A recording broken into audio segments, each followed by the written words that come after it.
누가복음 15장에는요. 예수님께서 총 3번의 비유를 말씀을 하십니다. 자, 첫 번째는요. 잃어버린 양 한 마리를 찾은 비유를 말씀하시죠. 두 번째는 잃어버린 동전 한 개를 찾은 비유에 대해서 말씀하십니다. 그리고 세 번째는 우리가 잘 알고 있는 방금 본문 읽은 대로 탕자의 비유라고 이제 우리가 알고 있는 잃어버린 아들에 관한 메시지가 기록이 되어 있습니다. 자, 여러분, 우리 성도님들은요, 잃어버린 것을 찾았을 때 어떤 마음이 드셨나요? 나는 이 정도까지 잃어버려봤다 하는 것 중에 어떤 것이 있으십니까? 아마 어린 시절에 다들 자전거 한 번은 잃어보셨을 것 같아요. 아마 집에서 소중하게 여기는 어떤 것이 보이지 않아서 정말 당황스러운 적도 있으실 겁니다. 그런데 그때 어떻습니까? 그것을 찾았어요. 잃어버린 자전거에 도둑을 잡았습니다. 그리고 자전거를 찾았어요. 내가 소중히 여기는 어떤 물건을 찾았어요. 요즘에 어떤 사람들은 핸드폰을 잃어버렸는데 냉장고에 있다고 합니다. 핸드폰이 어디 있더라 하고서 냉장고를 열어보니까 핸드폰이 있는 거죠. 자, 여러분 어떻습니까? 이렇게 잃어버린 것을 찾았을 때 기쁘죠? 잃어버리고 나서 잘 됐다. 아유, 그거 없었으면 좋겠는데 잃어버리니 잘 됐다 하는 그런 사람들은 아마도 많이 없으실 거라 생각이 듭니다. 그렇죠? 내가 소중하게 여기는 것일수록 더더욱 그렇습니다. 막 허둥지둥 허겁지겁 막 그렇게 찾겠죠. 이 부분에 대해서는 누구도 예외가 없으실 것이라 생각이 듭니다. 너무나도 당연한 이야기인 것이죠. 자, 그럼 우리는 오늘 본문에서 우리가 읽은 본문 말씀에서 가장 궁금해야 할 것 한 가지가 있습니다. 무엇인가 하면 왜 예수님께서 잃어버린 것을 찾는 것에 대한 비유를 들었냐는 것이죠. 그것도 몇 번이나? 총 3번이나 그렇게 드신 거예요. 내용은 다르지만 그 의미는 같은 그런 비유를 총 3번이나 드셨다는 거예요. 자, 그렇다면 우리가 예수님께서 왜 이 비유를 말씀하셨는지 그 가장 시작으로 돌아가 봐야 되겠습니다. 그 배경이 1절과 2절 말씀이에요. 우리 15장 1절 2절 말씀 다 같이 읽어보도록 하겠습니다. 시작. 모든 세리와 죄인들이 말씀을 들으러 가까이 나오니 2절입니다. 시작. 바리새인과 서기관들이 수군거려 이르되 이 사람이 죄인을 영접하고 음식을 같이 먹는다 하더라. 바리새인과 서기관들이 수군거리는 거예요. 바리새인과 서기관들은 당시에 이제 종교 지도자라고 우리가 이제 이해하시면 되겠습니다. 그런데 이 바리새인과 서기관들이 어떤 내용으로 수군거리냐 하면 세리와 죄인들이 예수님의 말씀을 들으려고 예수님께 가까이 갔습니다. 그것뿐만이 아니라 예수님이 이들과 식사를 하는 거예요. 당시 세리라 하는 사람들은요, 부정하다 여겨진 자들이었습니다. 민족의 배반자뿐만이 아니라 동족의 피를 빨아먹는 정말 나쁜 인간들이라는 그런 타이틀을 가지고 사람들이 상종하지 않았습니다. 그런데 예수님께서 그런 사람과 지금 식사를 하고 있는 거예요. 아울러 죄인이라 낙인 찍힌 자들과 그 자리에서 함께 식사를 하고 있는 겁니다. 그러니 정결법으로 예수님이 부정해진다 하고 있는 일을 하고 있는 거예요. 그러니 종교 지도자들이 이런 예수님이 이렇게 좋게 보였겠습니까? 예수님을 비난하는 거죠. 이렇게 비난하고 못마땅해 하는 종교 지도자들, 바리새인과 서기관들을 향해서 예수님께서는 이 3가지 비유를 드신다는 거예요. 이 3가지 비유의 내용을 여러분들 잘 알고 계실 겁니다. 간략하게 잠깐 요약을 해서 말씀드릴게요. 자, 첫 번째, 잃어버린 양에 대한 비유입니다. 자, 어떤 사람이 100마리의 양을 돌보고 있어요. 근데 갑자기 살펴보니까 한 마리가 보이질 않는 겁니다. 이때 목자가 어떻게 했습니까? 100마리 중에 한 마리는 그 정도야 없어져도 괜찮지. 나머지 99마리 잘 챙기면 되지. 이렇게 생각했습니까? 99마리는 정말 안전한데 잘 두고 다른 사람을 통해서건 우리에서건 그렇게 안전하게 잘 두고 그 한 마리를 찾기 위해 불이나게 달려갔습니다. 허겁지겁 뛰어갔겠죠. 맹수에게 물린 것 아닌가, 어디 낭떠러지로 떨어진 것 아닌가 하는 그런 간절하고 조바심 나는 마음으로 이 양 한 마리를 찾으러 간 거예요. 그리고 정말로 다행히 목자는 이 양을 찾았습니다. 그래서 정말로 즐거운 마음으로 이 양을 어깨에 메고 막 춤추면서 헤라디아 하면서 이러고 이제 집으로 돌아온 거예요. 그리고서는 이 비유에 대해서, 잃어버린 양 한 마리를 찾은 비유에 대해서 어떻게 말씀하시는가? 7절 말씀을 다 같이 한번 읽어보도록 하겠습니다. 15장 7절이에요. 7절 시작. 내가 너희에게 이르노니 이와 같이 죄인 한 사람이 회개하면 하늘에서는 회개할 것 없는 의인 99으로 말미암아 기뻐하는 것보다 더하니라. 두 번째도 마찬가지입니다. 한 여인이 동전 10개를 가지고 있는데 아마 이 여인의 전 재산이라고 봐도 무방할 정도의 그 이제 동전 10개라고 볼 수 있을 것 같아요. 이 동전 10개 중에서 한 개를 집안에서 잃어버렸습니다. 이 여인 또한 허겁지겁 찾았겠죠. 내 동전 어디 갔어 찾았겠죠. 그리고 감사하게도 찾은 거예요. 찾은 다음에 어떻게 예수님께서 이 비유를 정리하시는가? 10절 말씀 또한 같이 읽어보겠습니다. 시작. 내가 너희에게 이르노니 이와 같이 죄인 한 사람이 회개하면 하나님의 사자들 앞에 기쁨이 되느니라. 자, 여러분 잘 보시기 바랍니다. 잃어버린 양 한 마리를 찾은 기쁨, 잃어버린 동전 한 개를 찾은 기쁨, 그 기쁨에 대해서 무엇에 비유하고 있다는 거예요? 죄인 한 사람을 찾은 기쁨으로 비유를 하고 있다는 거예요. 자, 그렇다면 여러분 여기서 한 가지 생각을 해보셔야 됩니다. 예수님께서 자신을 비난하는 종교 지도자들, 바리새인 서기관들을 향해 하신 비유라는 거예요. 그러면 이 비유를 왜 드셨을까? 왜 드셨을까라고 정리해봤을 때 7절과 10절에서 여러분 동일하게 반복되는 그런 내용들이 있어요. 7절과 10절 다시 보시기 바랍니다. 그 중에 여러분 반복되는 핵심 단어가 뭐라고 생각이 되세요? 7절과 10절에서 어떤 단어가 눈에 띄십니까? 회개, 네, 그죠? 또 어떤 단어가 있죠? 어떤 단어가 보이세요? 네? 사자? 네, 주의 사자. 네, 좋습니다. 또 뭐가 있죠? 네? 죄인 맞습니다. 또 뭐가 있죠? 뭐가 보이세요? 어떤 단어가 보이세요? 기쁨이 보이는 거예요. 기쁨. 즉 예수님께서 3번이나 비유를 드셨던 그 핵심에는 어떤 키워드가 있냐면 3가지 키워드입니다. 죄인, 회개, 기쁨이라는 거예요. 뭐라고요? 죄인, 회개, 기쁨. 한번 다시 해볼까요? 뭐라고요? 죄인, 회개, 기쁨의 키워드가 있다라는 거예요. 즉 예수님께서 3번의 비유를 드신 이유 가운데는 죄인, 회개, 기쁨의 메시지를 전하기 위함이라는 것이죠.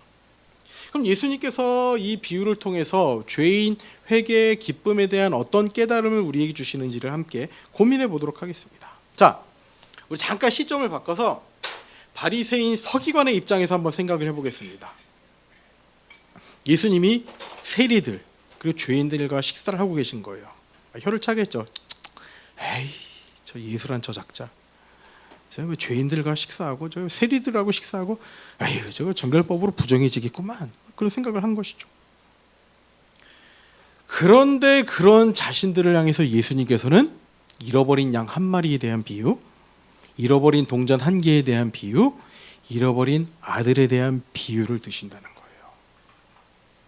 이 얘기를 듣는 바리새인 서기관들, 종교 지도자들은 어떤 생각이 들었을까요? 아, 그래, 저 못마땅한 처자들, 세리 저 인간들, 죄인 저 자식들, 그 저 예수란 저 인간은 그 사람들을 잃어버린 자로 생각하겠구나.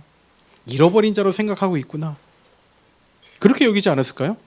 예수님께서 잃어버린 것을 찾는 비유를 드시는데 분명히 그렇게 생각했을 겁니다. 그럼 여기서 우리는 중요한 질문 한 가지가 있어요. 예수님께서 7절, 10절에서 죄인 한 사람이라고 얘기를 했을 때 이 죄인이 과연 누구냐는 것이죠. 예수님과 식사를 하고 있는 세리들 죄인들이냐는 것이죠. 거기에 한정되냐는 것이죠. 정답은 뭘까요? 아니라는 겁니다. 아니에요. 예수님과 식사하고 있는 세리들, 죄인들의 한정된 그런 죄인이 아니라 예수님께서는 이 말씀을 통해서 무엇을 말씀하시는가 하면 첫 번째 메시지가 이것입니다. 우리 다 같이 한번 읽어볼게요. 앞에 띄워놨습니다. 시작.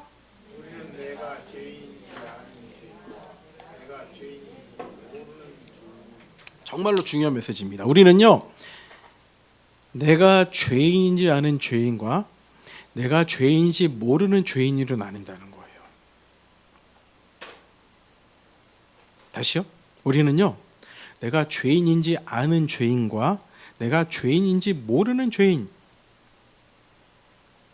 이 둘로 나뉜다는 겁니다. 이 두 가지 외에는 다른 것은 없습니다. 즉 우리는요, 내가 죄인이지 않은 죄인이 있고요, 내가 왜 죄인이야? 내가 죄인이라고 하는 죄인이 있다라는 거예요. 바리새인 서기관들도요, 처음에는 저 세리들 얘기구나, 저 예수와 식사하고 있는 저 죄인들 얘기구나, 분명히 이렇게 생각했을 겁니다. 그렇지만 이 죄인 한 사람에 대한 이야기는 누구에 대한 이야기였는가? 죄인들과 식사를 하고 있는 바리새인들, 죄인들과 식사를 하고 있는 예수님을 못마땅하게 생각하고 있는 이 바리새인들, 서기관들을 향한 메시지였다는 거예요. 이들이 이야기했던 겁니다. 죄인하고 식사하고 있네. 저 세리들하고 식사하고 있네. 이렇게 못마땅하게 여기는 그들을 향한 메시지였다는 거예요. 아울러 당시 죄인이라고 불리던 그 사람들도 포함된 얘기입니다. 죄인들은 아니고 이 바리새인 서기관들에 대한 메시지야, 또 이것도 아닌 거예요. 그런데 여기서 우리가 중요하게 깨달을 것이 무엇인가 하면 바리새인들의 주장이 이것입니다. 너는 죄인이고 나는 의인이야. 너는 죄인이고 나는 죄인이 아니야. 라는 이 주장 가운데 담겨진 메시지가 무엇인가 하면, 너는 죄인이고 나는 의인이기에 너는 하나님의 사랑에서 배제되었고 나는 하나님의 사랑 안에 속해 있어라고 주장을 한다는 거예요. 그렇게 생각을 한다라는 거예요. 그러나 이들이 너는 죄인이고 나는 의인이야, 너는 하나님의 사랑에서 배제되었고 나는 하나님에 속해 있어라고 이야기하는 그 사람을 나누는 그 동안에, 이들이 이렇게 사람을 나누는 동안에 그들 스스로가 예수님의 사랑에서 필요한 존재라는 데에서 배제가 되고 있다는 거예요. 다시 말씀드리면 이들 기준에 정결하지 않은 자, 정결한 자, 너는 죄인, 나는 의인, 너는 배제되었고 나만 용납되었다라는 이 모든 것의 결론이 하나님의 사랑이 제한적이라는 것을 결론 짓고 이제 전제로 하고 있다는 것이죠. 나는 하나님의 사랑에 용납되지만 너는 하나님의 사랑에서 배제돼라는 그런 메시지를 전하고 있다는 거예요. 그런데 그렇게 주장하고 있는 동안 그들 스스로가 예수님의 사랑이 필요한 존재라는 데서 자신들 또한 배제가 되고 있다는 것이죠. 이것이 내가 죄인인지 모르는 죄인에 대한 핵심 메시지라는 겁니다. 정말로 하나님의 사랑이 제한적이라면 이 종교 지도자들, 바리새인 서기관들과도 같이 정말로 하나님의 사랑이 제한적이라면 가장 먼저 그들에게 제한적일 수 있다라는 생각을 했어야 되는 거죠.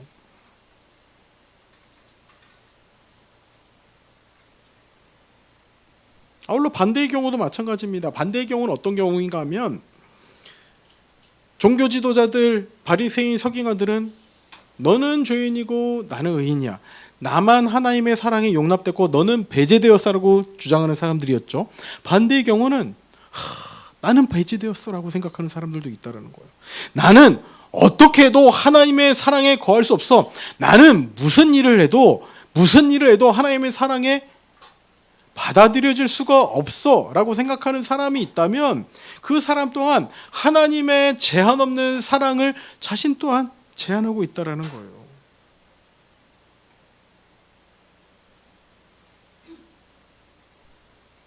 즉 내가 배제되고 내가 용납받지 못한다는 그 사실 또한 여러분, 바리새인들과 서기관들 못지않게 교만한 생각을 가지고 있다는 그 깨달음이 있으셔야 된다는 겁니다. 첫 번째 메시지를 정리하면 이렇습니다. 바리새인들, 서기관들은요, 사람을 나눴습니다. 너는 죄인이고 나는 의인이야. 이 모든 것의 핵심은 무엇인가 하면 하나님의 사랑은 제한적이라는 것이죠. 그러나 이 제한적인 하나님의 사랑을 본인들이 전제로 하고 있는 그 동안 자신들 또한 예수님의 사랑에서 배제가 되고 있었다라는 거예요. 한번 재밌는 질문을 드려볼까요? 자, 여러분, 그렇다면 죄인들은요 하나님 나라에 합당할까요? 합당하지 않을까요? 여러분, 다시요. 죄인들은요 하나님 나라에 조금 유치한 질문으로 들어갈 수 있을까요? 들어갈 수 없을까요? 쉬운 질문인데요, 여러분. 죄인들은 하나님 나라에 들어갈 수 있습니까? 없습니까? 없어요. 자, 그럼 여러분, 한 가지 질문 더. 죄인이 아닌 자들은 예수님이 필요할까요? 필요하지 않을까요? 궁극적으로는 필요하지만 나는 죄가 없어, 나는 의인이야 라고 생각하는 그런 자들에게는 그들의 주장 가운데는 어떤 생각이 있는 거예요? 나는 하나님의 의로움이 필요 없다라는 그 생각이 깔려 있다라는 거예요. 왜? 이미 나는 의로우니까. 이미 나는 의로워. 그러니까 과정이 이런 거예요, 여러분. 아까 세 가지 키워드 뭔지 기억이 나세요? 어떤 거였죠? 죄인, 회개, 기쁨이었어요. 과정이 이런 겁니다. 죄인들은요, 방금 여러분들이 대답하신 것처럼 하나님 나라에 합당하지가 않습니다. 그러니 예수님이 필요한 거예요. 그래서 죄인이 하나님 나라에 합당하게 되려면, 예수님을 받아들이려면 회개가 필요하고요. 이 회개를 통해서 하나님께서는 기뻐하신다는 그 메시지가 우리에게 전해진다는 거예요. 그래서 죄인, 회개, 기쁨이 오늘 예수님께서 말씀하시는 메시지의 가장 큰 맥락이라고 할 수가 있는 겁니다. 어때요? 여러분, 자격 없는 자를 받아주시는 예수님의 사랑은요, 우리가 생각할 수 있는 그 이상이라는 거예요. 한계가 없다는 거예요. 무한이라는 겁니다. 그런데 이 상상 이상의 사랑을 너는 안 돼 라고 생각하는 사람이 있다면, 아니면 나는 받아들일 수가 없어, 절대로 나는 받아들여질 수가 없어 라고 생각하는 사람이 있다면, 그 사람은 내가 죄인인지 모르는 죄인이라는 거예요.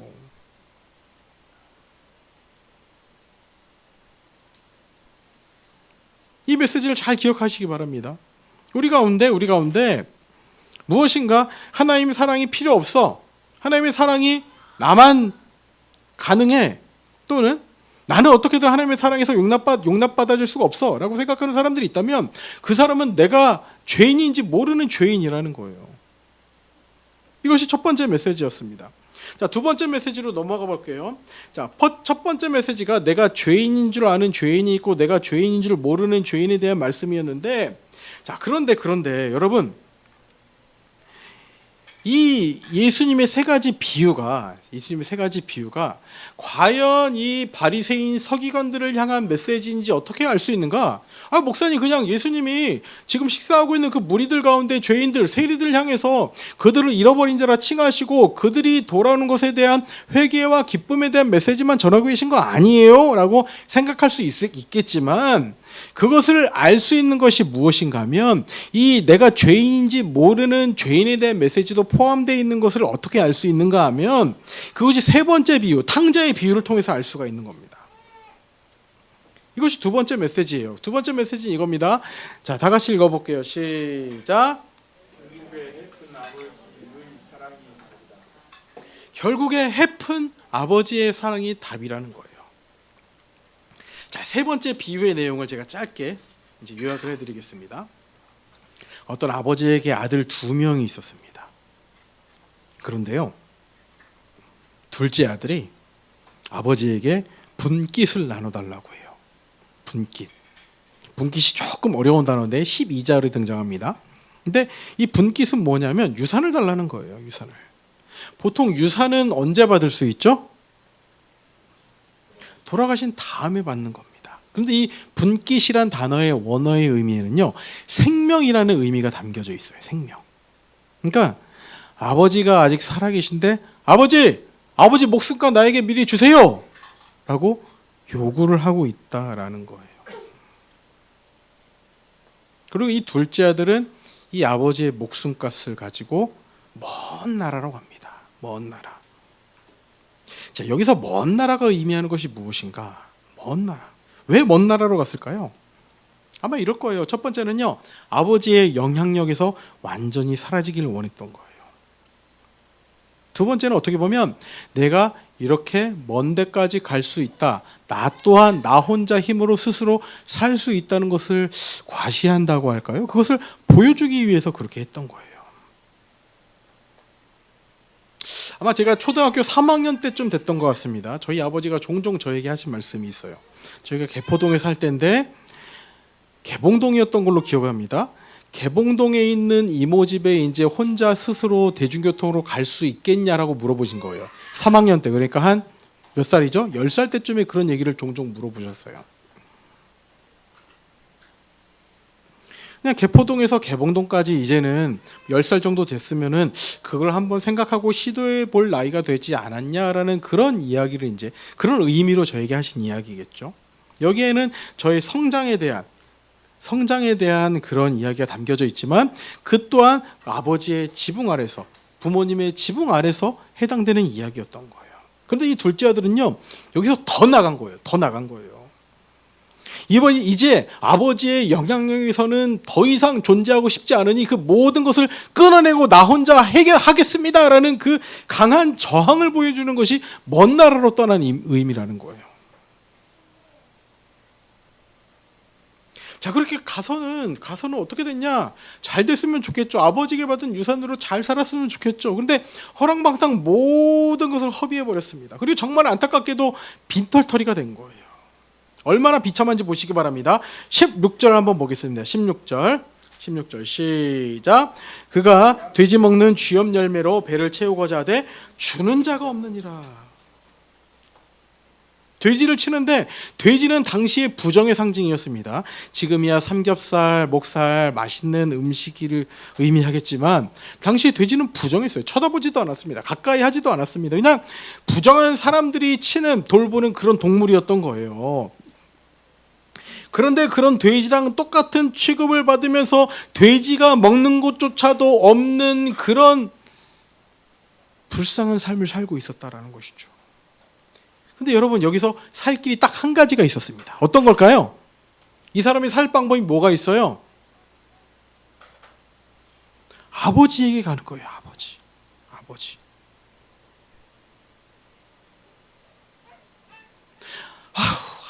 이렇게 살 바에야 아버지한테 갈까?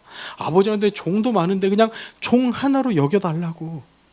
그렇게만 살아도 정말 감지덕지라고 하고 아버지에게 돌아갈까 하고 발걸음을 먼 나라로 떠났던 그 발걸음을 아버지로 향하게 돌리는 거예요.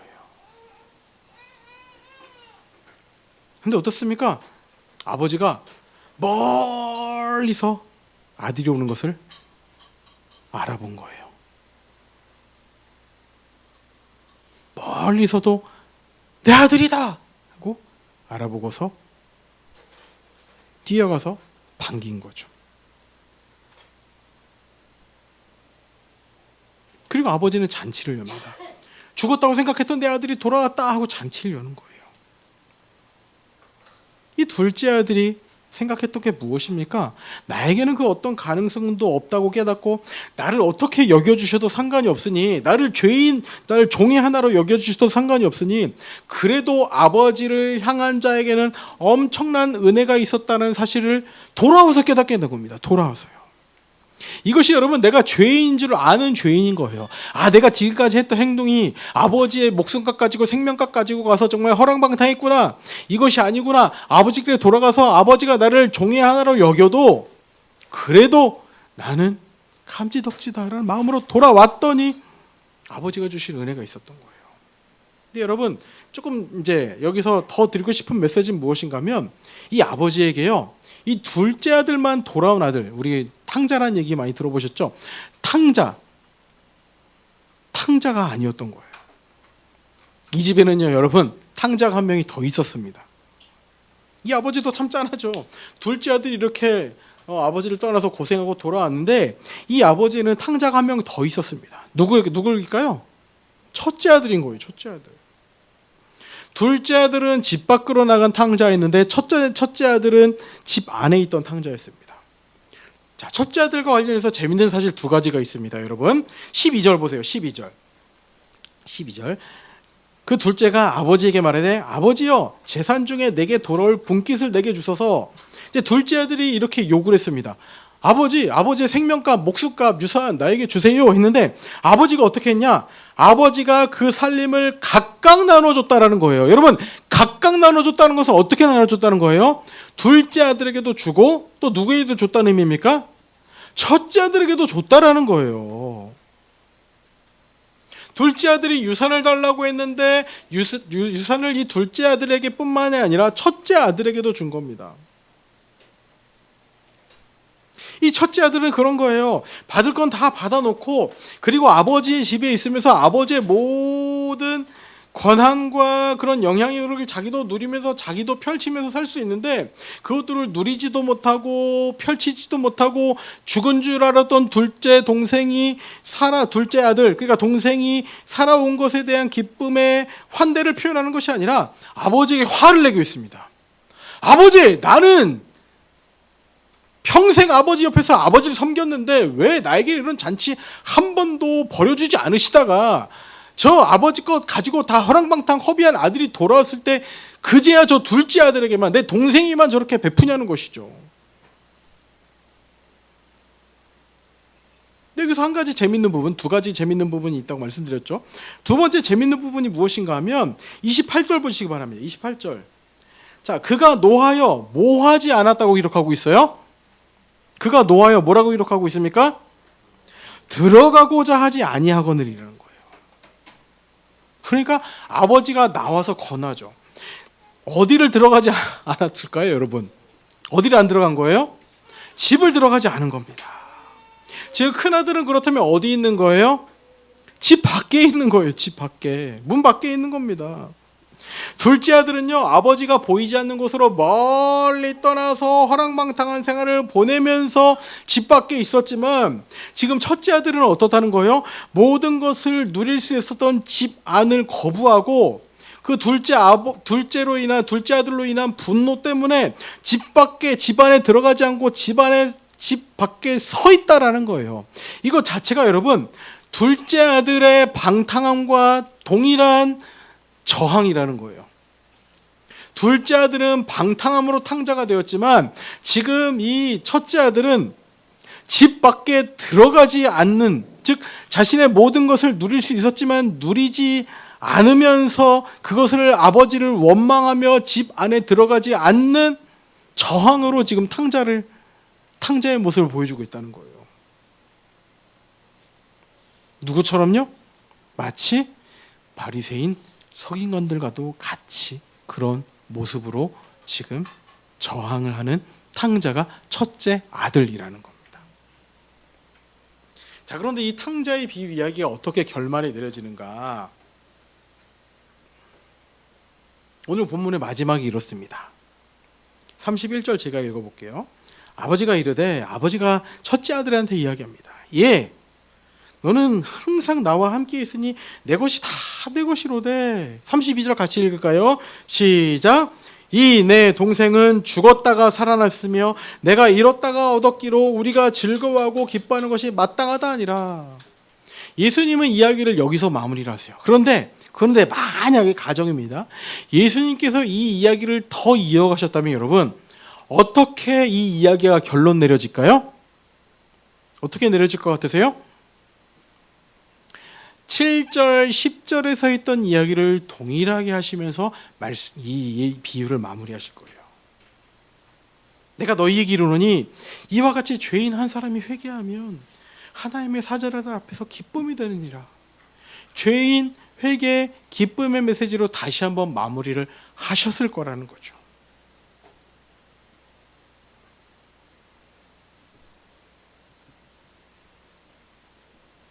이제 말씀을 마무리하도록 하겠습니다. 정리해 볼게요. 오늘 말씀의 가장 중요한 흐름은 죄인, 회개, 기쁨이었습니다. 뭐라고요? 죄인 회개 기쁨이었어요.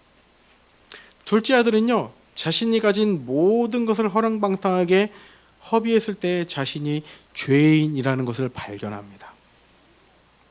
그리고 그제서야 아버지의 집의 소중함을 깨닫는 것이죠. 그리고 첫째 아들은 어떻습니까? 아버지 집에 있었어요. 아버지의 집에 살면서도 자신의 모든 것이 아버지의 사랑이라는 지붕 아래에 있는 것을 깨닫지 못한 겁니다. 그리고 예수님께서는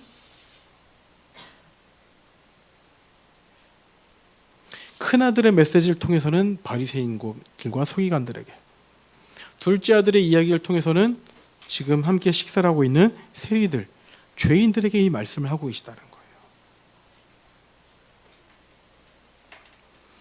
죄인이 회개하여 돌아오면 기쁨이 되지만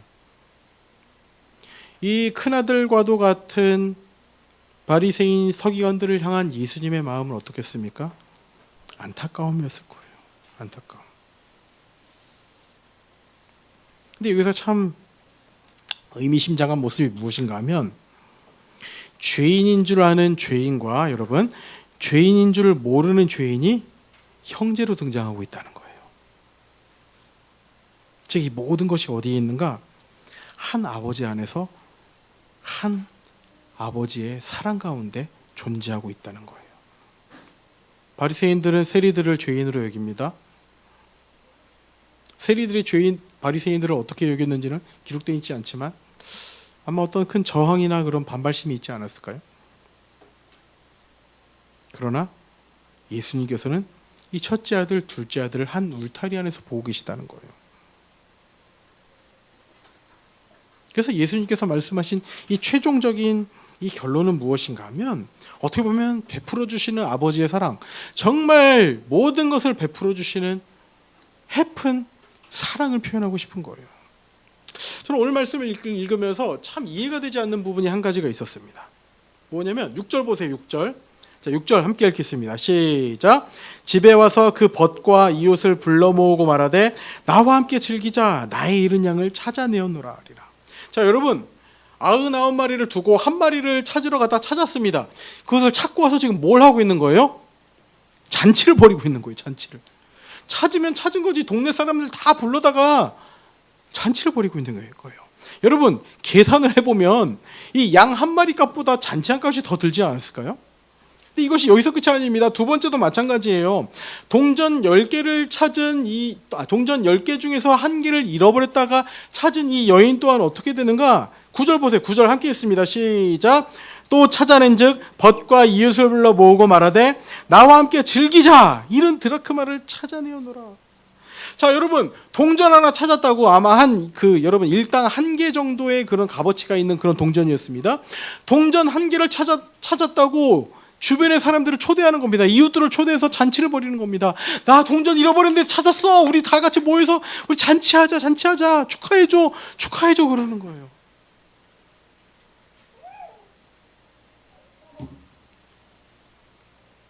이해가 되십니까, 여러분?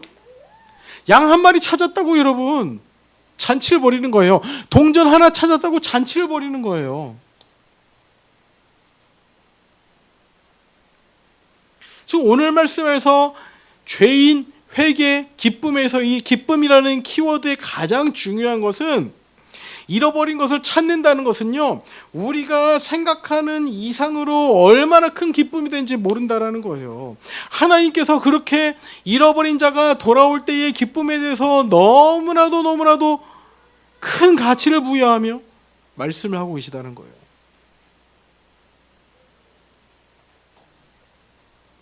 우리 아까 했던 찬양 기억하시죠? 천부의 의지 없어서 손들고 옵니다. 주 나를 외면하시면 나 어디 가리까?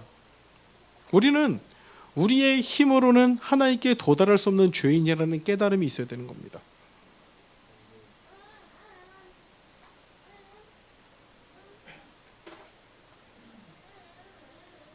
우리 모두에게 그 깨달음이 있기 원합니다.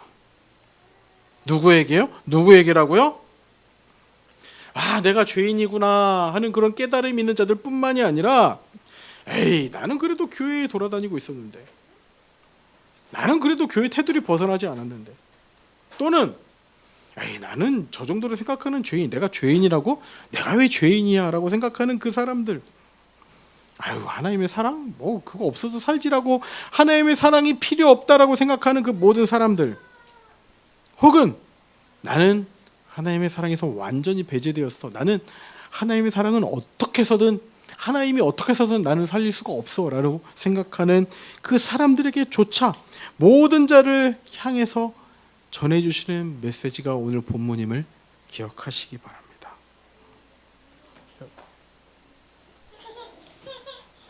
네, 엉덩방아를 찧었습니다. 머리가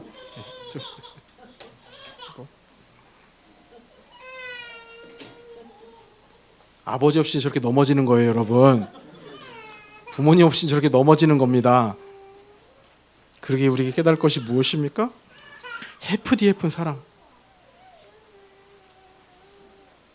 충만하고 풍요롭게 베풀어지는 그 사랑, 그 사랑을 깨닫고 그 하나님만이 나를 보듬어 주실 수 있습니다 라고 고백하는 우리 모두가 되길 소망합니다.